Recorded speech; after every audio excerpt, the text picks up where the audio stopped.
बांका जिले के अमरपुर प्रखंड अंतर्गत महादेवपुर पंचायत के गोपालपुर गांव स्थित विद्यालय मैदान में जन स्वराज पार्टी कार्यकर्ता के द्वारा जन स्वराज विस्तार सदस्यता अभियान एवं आगामी चुनाव को लेकर जागरूकता अभियान चलाया गया। अभियान का नेतृत्व सुजाता वैद्य के द्वारा महादेवपुर पंचायत के गोपालपुर गाँव में किया गया। उन्होंने पार्टी के विचारों की चर्चा की और सदस्यता अभियान चलाया। यह अभियान सिर्फ सत्ता परिवर्तन के लिए नहीं बल्कि व्यवस्था परिवर्तन करना है। बिहार के पलायन, शिक्षा, कृषि के सभी बिंदुओं पर विस्तृत पूर्वक लोगों के बीच रखी और साथ ही कहा कि यही मौका है कि सही निर्णय लेकर सही लोगों को सरकार में लाकर बिहार के भविष्य को बनाया जा सकता है। मौके पर पंकज दास, राजेश कुमार रजक, अरविंद ईश्वर, गोपाल जी, ललन ईश्वर सहित सैकड़ों की संख्या में लोग उपस्थित थे। हमारे साथियों से सुना कि जन स्वराज क्या है, जन स्वराज क्या करना चाह रही है। मैं आप सबसे कहना चाहती हूँ कि हमारे देश में स्वराज तो आया, 1947 में हम स्वाधीन हुए तो स्वराज आया, अपना राज आया, लेकिन जनता का सुंदर राज नहीं आ पाया। आपको विभिन्न पार्टियों के द्वारा प्रत्याशी भेज दिया जाता है कि आप इनको जिताइए, ये हमारे पार्टी का प्रत्याशी है। चाहे वो लायक हो या ना हो, उससे कोई मतलब नहीं। और हम आप कभी जाति के नाम पर, कभी पार्टी के नाम पर, या कभी जो है ये सोच करके कि क्या करोगे, इसको दे देने से फिर वो जंगल राज ना आ जाए, इस नाम पर पिछले 35 सालों से जिनको हमने बनाया, 15 साल राष्ट्रीय जनता दल का शासन रहा कांग्रेस और सीपीआई के साथ, फिर अभी एनडीए का शासन है। चुनाव में जीत करके आए 2015 में जब महागठबंधन की सरकार बनी, नीतीश जी ने देखा कि मैं मुख्यमंत्री नहीं रह पाऊंगा तो वो समर्थन कर दिए बीजेपी को और फिर मुख्यमंत्री बन गए। सत्ता का परिवर्तन हुआ लेकिन व्यवस्था का परिवर्तन नहीं हो पाया। सही है कि नहीं? हम लोग चाहते क्या है, जनसुराज चाहती क्या है? जनसुराज ये चाहती है कि जनता का सुंदर राज हो, जनता जो चाहे उसको मिले। एक माचिस की डिब्बी भी हम खरीदते हैं तो उसमें टैक्स देते हैं कि नहीं? याद कीजिए, अंग्रेजों की सरकार थी और सिर्फ एक नमक पर उन्होंने कर लगाया था तो नमक सत्याग्रह हो गया था हमारे गांधी जी के नेतृत्व में। और आज हर चीज पर टैक्स हम दे रहे हैं, माचिस की डिब्बी पर भी टैक्स दे रहे हैं और कहीं कोई सत्याग्रह नहीं, कहीं कोई आवाज नहीं। हम लोग झेल रहे हैं उसको, इसलिए झेल रहे हैं कि कोई ऑप्शन नहीं है, कोई विकल्प नहीं। अब आप ये बताएं कि इन सारी बातों से जनता को कितना फायदा हो रहा है? जो जिसके टैक्स से सरकार चल रही है, जिसके टैक्स से पदाधिकारी वेतन भत्ता ले रहे हैं, जनप्रतिनिधि वेतन भत्ता ले रहे हैं, उनके लिए कौन सा काम सरकार कर रही है? वो 7वां वेतन ले रहे हैं और 8वें की तैयारी है, उनको 8वां वेतन भी मिलेगा। लेकिन आप आम जनता को क्या क्या मिला? शिक्षा के नाम पर जो बजट बनाई गई, आज भी जो बजट आपने देखा होगा कि कितनी भारी बजट है शिक्षा की, लेकिन स्कूलों में क्या हो रहा है? स्कूलों में बैग मिल रहा है, आपके बच्चे को ड्रेस मिल रहा है, किताब मिल रहा है, जूता मोजा पानी का बोतल तक मिल रहा है। क्या नहीं मिल रहा है? वो है शिक्षा जो कि नहीं मिल रहा है। और जब आपका नींव ही कमजोर होगा तो आप इमारत कैसे खड़ी कर सकते हैं? ये सोचने की बात है। और इस चीज का आईना दिखाया है हमारे जनसुराज के सूत्रधार श्री प्रशांत किशोर ने। उन्होंने कहा कि हमने अब तक जिनके भी शासन के लिए कंधा लगाया है उनको शासक बनाया है। इस बार हम अपने बिहार की जनता के लिए कंधा लगा रहे हैं, बिहार की जनता का शासन होगा। तो यह कैसे संभव होगा? एक प्रशांत किशोर चाहे कि हम बिहार को बदल देंगे, बिहार की व्यवस्था में परिवर्तन ले आएंगे, तो यह संभव है क्या? इसके लिए हम आप सबको प्रशांत किशोर बनना होगा, तभी यह संभव है। क्योंकि हम आपको जब तक कंधा हम आप भी नहीं लगाएंगे, प्रशांत किशोर भाई के आधा नहीं मिलाएंगे तब तक यह व्यवस्था परिवर्तन संभव नहीं है। अब वर्तमान में जो व्यवस्था है उसकी एक सिर्फ मैंने बच्चों की बात की, अब उसके बाद मैं बताती हूँ।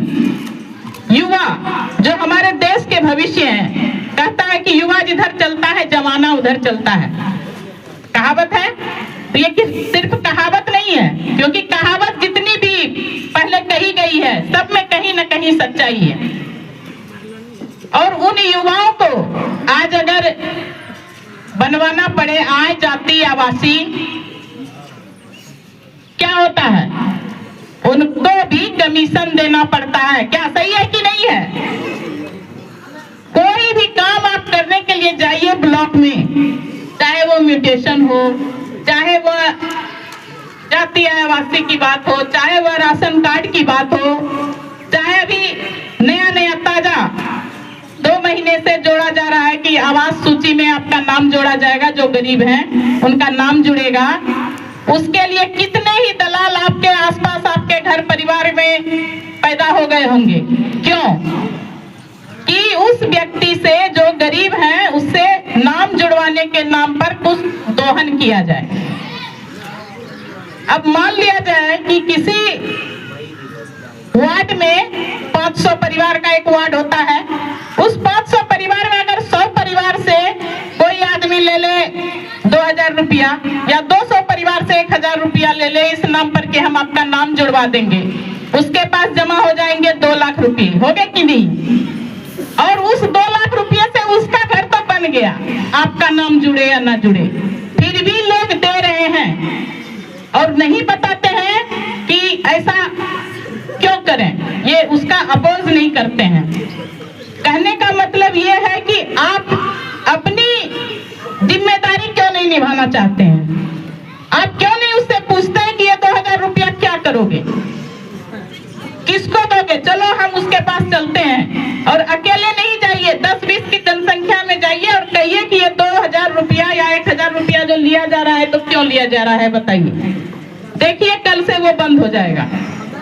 लेकिन वो करने के लिए कोई तैयार नहीं है। इसलिए नहीं है कि लगता है कि अगर मैं वहां गया, जो कि अभी प्रोटेस्ट हुआ ना, इसके बीपीएससी के लिए जो प्रोटेस्ट चल रहा है, अभी भी गर्दनी बाग में हमारे बच्चे बैठे हुए हैं। कितनी समस्याएं आती है कि वो पटना में जा करके एक छोटे से रूम में रह के खिचड़ी चोखा खा करके और तैयारी करते हैं प्रतियोगिता परीक्षाओं की, और जब समय आता है उसकी परीक्षाएं होती है, या तो पेपर लीक हो जाता है या परीक्षाएं रद्द हो जाती है, उसका साल बर्बाद होता है।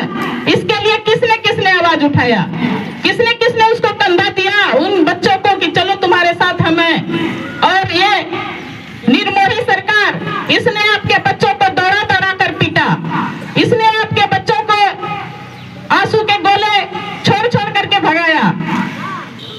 क्या चाहेंगे कि फिर से यही सरकार बने?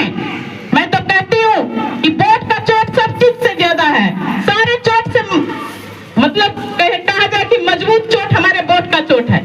हम उस वोट के चोट से उसको जवाब देंगे जो कि हमारे बच्चों के पीठ पर चोट करवाए हैं। उनको यह समझना होगा कि बिहार की जनता निरीह नहीं है। अपने आप को हमें निरीह नहीं समझना होगा, अपने आप को पहले मजबूत करना होगा, तभी हम उनसे टक्कर ले पाएंगे। अभी कोई एक व्यक्ति चाहे भी तो सोचते हैं कि किसको कहेंगे, कौन हमारी सुनेगा।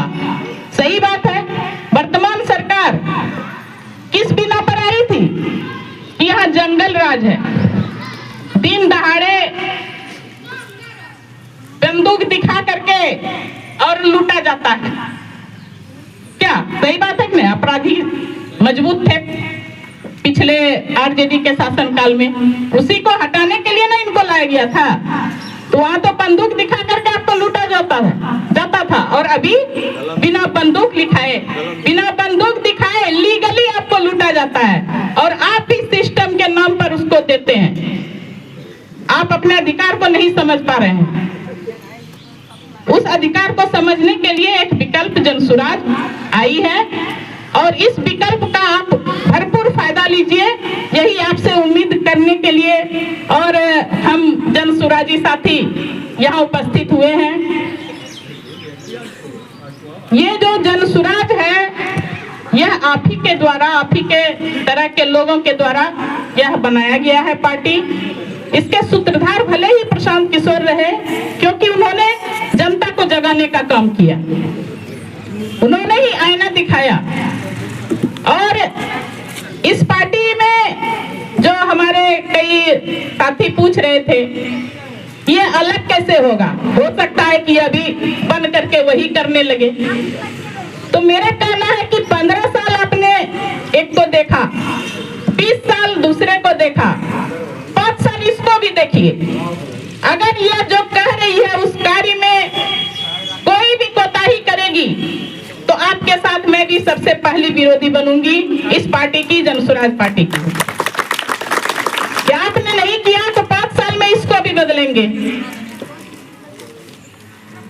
बताइए, करने के लिए तैयार हैं आप सभी? तो हाथ उठाकर बोलिए हम लोग तैयार हैं। चलिए, बहुत बहुत धन्यवाद। एक चीज और जो मैं आप सबसे कहना चाहती हूँ, कहा गया कि शराबबंदी, महिलाओं ने कहा शराब बंद कर दिया जाए, शराबबंदी लागू हो गई। लेकिन मैं पूछना चाहती हूँ कि शराबबंदी है क्या? जहाँ चाहिएगा वहाँ शराब पहुँच जाता है। बंदी है क्या? बंदी है सिर्फ राजस्व पर, क्योंकि वो आपके लिए होता।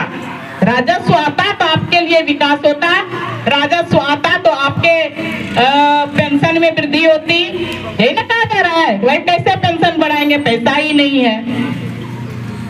और ये जो है तेजस्वी जी, ये तो सीधा कहते हैं कि मैया बहन मौन योजना, भाई हम 2500 प्रत्येक महिला को देंगे, कह रहे हैं ना। अब आप बताइए, आधी आबादी तो महिला है कि नहीं है?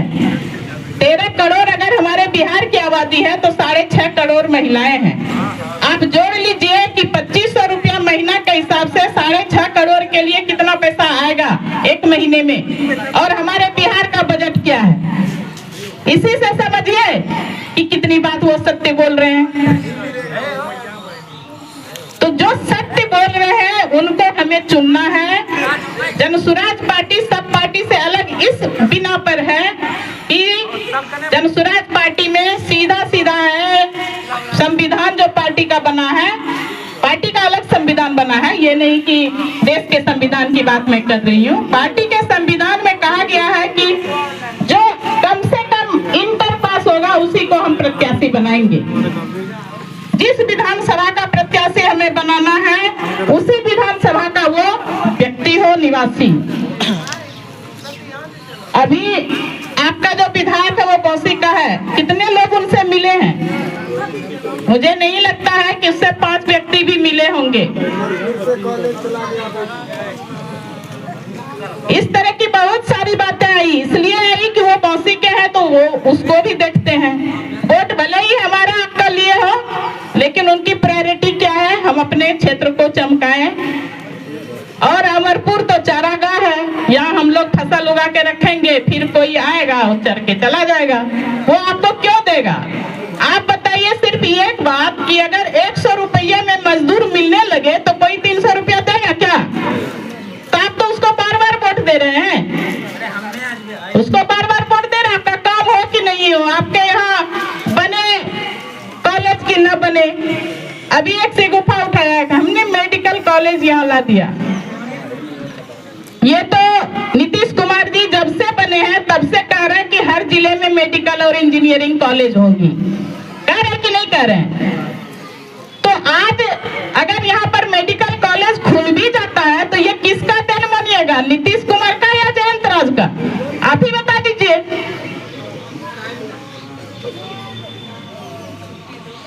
एक अतिथि गृह यहाँ पर सम्राट अशोक भवन के नाम से है नगर पंचायत में, और वो दिया गया था किस समय? जिस समय सम्राट चौधरी जी नगर विकास एवं आवास मंत्री थे, उस समय 7.5 करोड़ रुपए अमरपुर को दिया गया था। पंकज जी नगर पंचायत के वार्ड पार्षद हैं, इनको याद होगा कि कि वो जिस समय नगर विकास और आवास मंत्री थे, मैंने उन्हें अपने आवास पर बुलाया था और वहीं बैठ करके उन्होंने कहा कि ठीक है भाई, 7.5 करोड़ अमरपुर नगर को हम दे देंगे, और मात्र 7 करोड़ ही बांका को दिया गया था। क्या बाद में फिर पढ़ा ना, उस दिन जो बोले थे उस दिन यही बात हुई थी। और बाद में अब चूंकि पार्षद है तो इनको ज्यादा जानकारी है, बोल रहे हैं कि 12 करोड़ मिला। अब ये बताइए कि उनके समय में जो चीज बना, नाम लिखा हुआ है वहां पर, पढ़िएगा जाके तो, जनार्दन मांझी जी के कर कमलों से शिलान्यास हुआ। बताइए पैसा किसका, नाम किसका? और मेरे घर पर हमने उनके लिए व्यवस्था की थी, वहां पर खाने की व्यवस्था थी, और तभी वो वहां 2 घंटे रुके थे। और ये लोग सभी पार्षद मिल करके, पप्पू जी, पंकज जी, ये सब लोग वहां पर गए थे, इन्होंने मांगा और उन्होंने दिया। हमारा नाम कहीं नहीं है, न वो मेरे यहाँ आते, न ये लोग मिलते, न ये मिलता। हाँ मिलता, हो सकता है कि हम लोग सभी मिल करके जाते पटना, फिर उनसे लिखवाते, लेकिन ये इसकी चर्चा कहीं नहीं हो रही है। चर्चा क्या हो रही है? ये जो मांझी जी ने दिया, आज कोई भवन बन रहा है,